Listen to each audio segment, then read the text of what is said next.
Indian skies will reopen on Monday, May 25th. It was announced by Civil Aviation Minister Hardeep Puri in a press conference.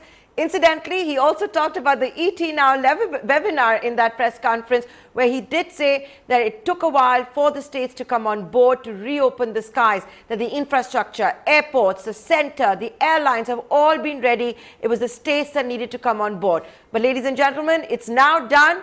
With 1/3 capacity, airlines have been allowed to restart operations. And there's a big but. Like we told you, there's going to be a cap on airfares. I don't know if the government needed to announce a lower ceiling. It has done so, but it's also announced, like we told you, an upper ceiling.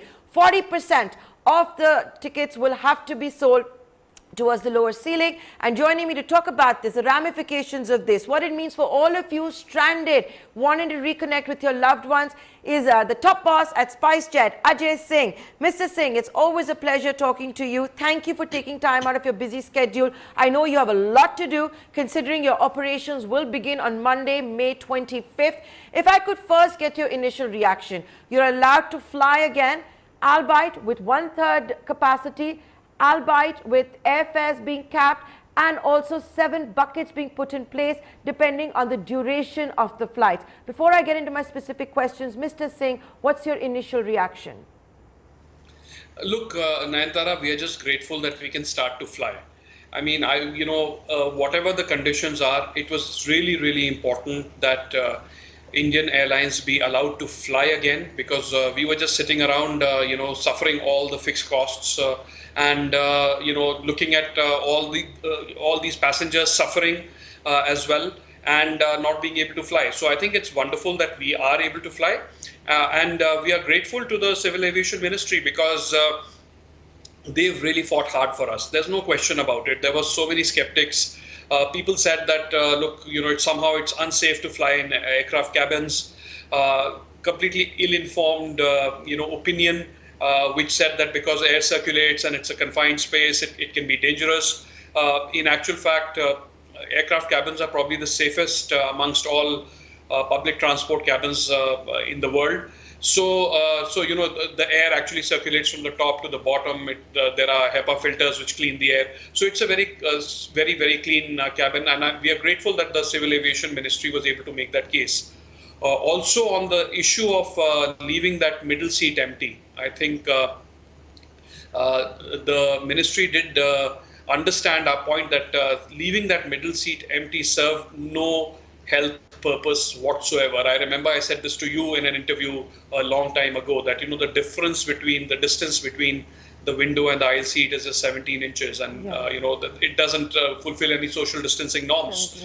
But we are grateful to the ministry that they were able to convince the health ministry that indeed was the case, and that other precautions needed to be taken, like face masks and face shields and other things. So we are just happy to fly. We'll deal with the complexity.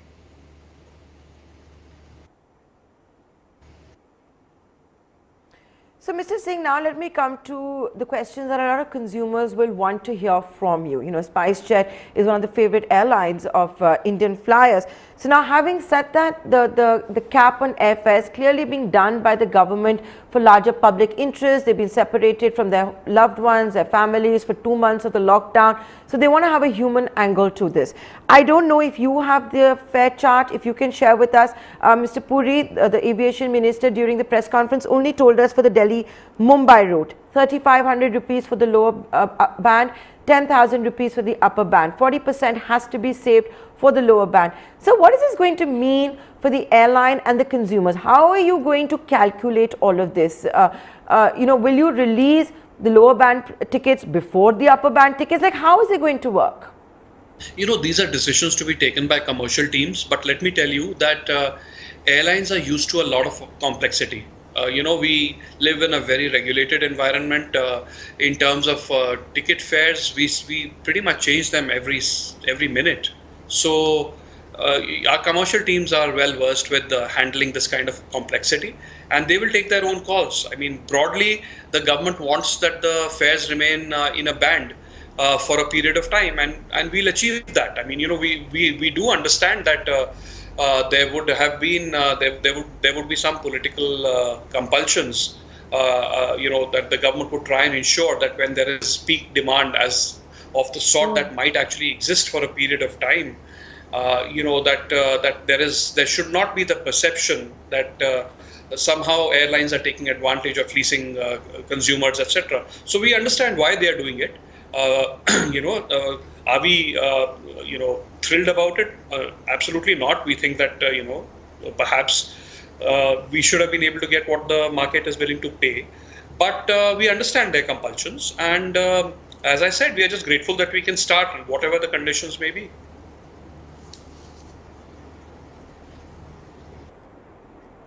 So can I ask you a slightly cheeky question? Given that the fares are going to be capped, the fact that you're going to be flying at 1/3 capacity, the fact that, if a passenger can only carry one piece of luggage, there's going to be no extra luggage to charge for, there's going to be no food that you can charge for on board. Are you going to lose more money now till August 24th, or do you think you would have lost more during the lockdown? I think with the fares that have been set and with the oil prices being where they are today, on the flights that we operate, we don't really believe that we will lose money. We'll probably make some money. Now, is that going to be enough to pay for the 70% of the fleet which is sitting on the ground at this time? Probably not. But whatever we do now is going to help. Of that, we are completely sure.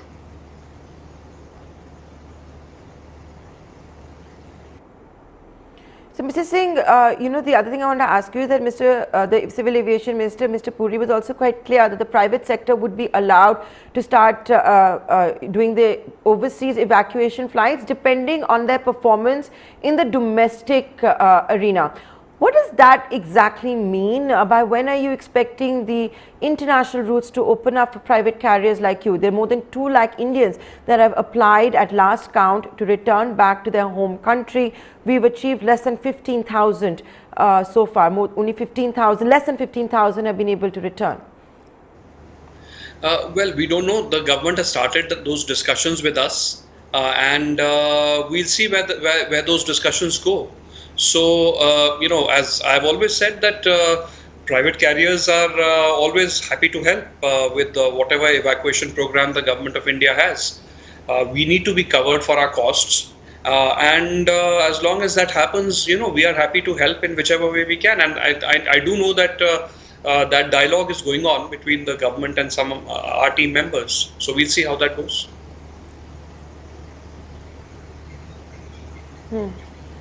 In fact, it has to be said, Mr. Ajay Singh, that Spicejet was one of the carriers that rose to the occasion. Your planes have gone all over India, sometimes completely empty, to carry out work that the government needed help with, whether it was delivery of PPE suits. You've also carried out, you sent out your planes to get medical supplies. So kudos for that. You've really risen to the occasion. But today, when the airfares are being capped, do you think it's a missed opportunity to have also maybe carried out some reforms, some measures to just bring down your cost structure, whether it is the airport charges, whether it's to do with ATF or other kind of levies that are put on the carriers, because that doesn't change, that stays as a constant? Yeah, certainly. I think that there is significant opportunity for reform here, and I don't think this is a lost opportunity. It hasn't passed. I think the government will continue to work on reform. I think they've been pretty proactive. We have been discussing with them. As you know, they did take out the throughput charge, which was a charge for no service at all on carriers for so many years. We are discussing with them several other initiatives that can be taken, including the inclusion of ATF under GST. And this is work in progress. I'm confident that India always reforms in a crisis, and in this crisis we will get some good reforms from this government, and our ministry is extremely proactive in this process.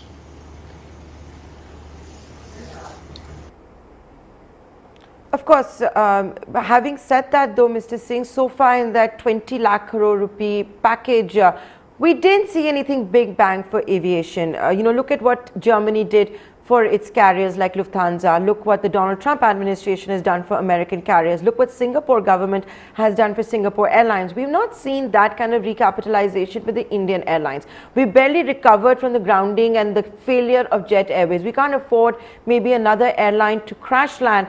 So having said that, Mr. Singh, while you're so confident of more reforms coming in, and with this the cap in airfares, the fact that 70% of your fleet will be grounded for the short term, what would your suggestions be?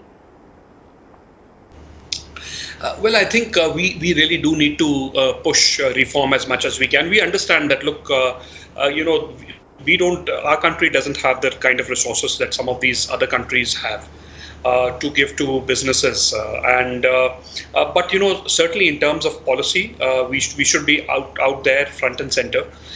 We also need to consider that look, increasingly we are going to compete with these same carriers who are getting billions of dollars from their governments, and they can just outprice us. They can get in cargo into our country, they can get passengers into our country, they can afford to subsidize them when they compete with us, and we as a country need to find a way in which we, despite all our efficiencies, despite getting little or no support, financial support at least from the government, what do we do to ensure that Indian aviation is able to compete with all these people who are being subsidized? So I think it's a larger discussion. We've seen it through this COVID crisis that countries around the world where we take our cargo, or from where we attempted to get our cargo, for example, were not particularly forthcoming.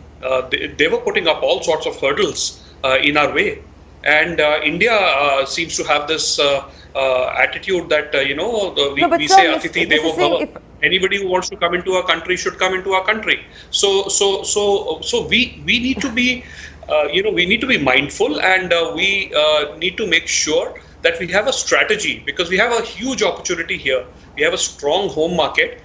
These network carriers are in a bit of trouble because they don't have home markets of their own, and we can certainly take advantage of that with the right policies, and hopefully the government to be fair, the government has been saying similar things as well. So we hope that we can work with them to ensure that Indian aviation is going to get through this stronger on the other side. But Mr. Puri, I want to come back to some consumer-centric questions as well, and and just to let you know, you might be heartened by the fact that in the live webinar with the Aviation Minister, Hardeep Puri did say that he thinks it's only going to be a matter of time before civil aviation comes back with a bang in India. But so what I want to also ask you is that today the routes have been divided into 7 buckets, right? You've got less than 40 minutes, second bucket is from 40 to 60 minutes, and 60 to 90 minutes, and so on, with the 7th bucket being 3 to 3.5 hours. So talk to the consumers of Spicejet. Now, in a scenario, and you cannot be completely oblivious to your balance sheet. You also owe it to your shareholders, you owe it to your employees. You have to look at your P&L as well. How are you going to decide which routes to operate? I would imagine that with 1/3 capacity, everybody will want to make a go for the most lucrative routes, even though there's a price cap. Will we finally maybe see some kind of domestic coach sharing that could come up between the Indian airlines? We've not seen them flirt with that in the past. How do you see this evolve? Because the idea is also to improve air connectivity at a time when families have been separated for 2 months because of the lockdown. These issues of sharing resources and code sharing and such things will come later. Right now, it's important to get started. And as far as selection of routes is concerned, I think what the government has made clear is that we are to fly 33% of our approved summer schedules. So that's easy. We can just take, 1/3 of the flights that we were supposed to fly in summer. Obviously, we had chosen those flights on the basis of profitability.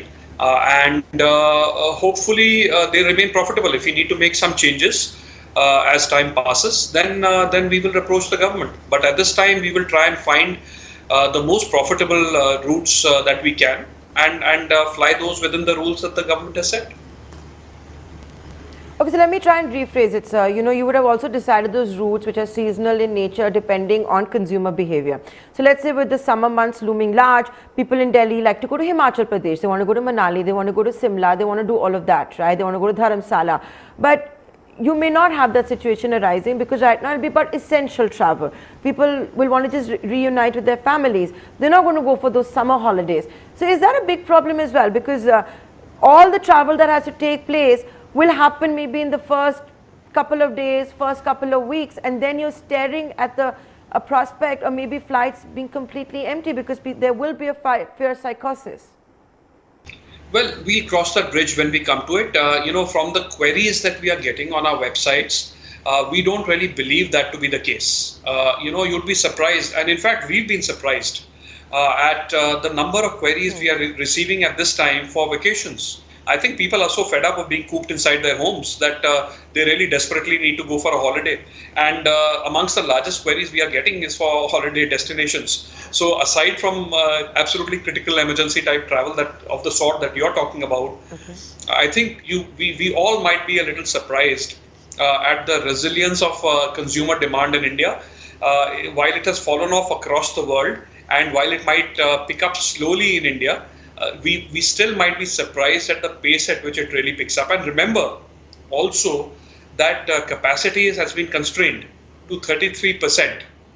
So even if demand falls off by 67%, we are still looking at flying the same kind of yields and the same kind of loads that we were doing pre-COVID.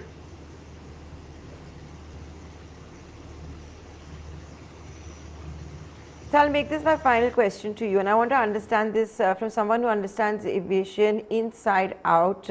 Turned around Spicejet when everybody had written it off. Sir, एक चीज़ होती है जो आदत बन जाती है.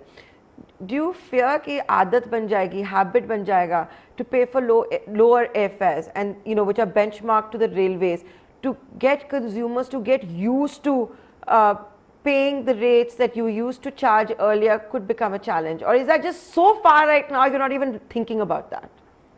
We are not really thinking about it at all, Nayantara. We just want to get started. We want to make sure that flights are flying smoothly, that we are not the cause of infections, and that we can give a decent service. That's all we are concerned about at this time, that we fly safely and we fly smoothly.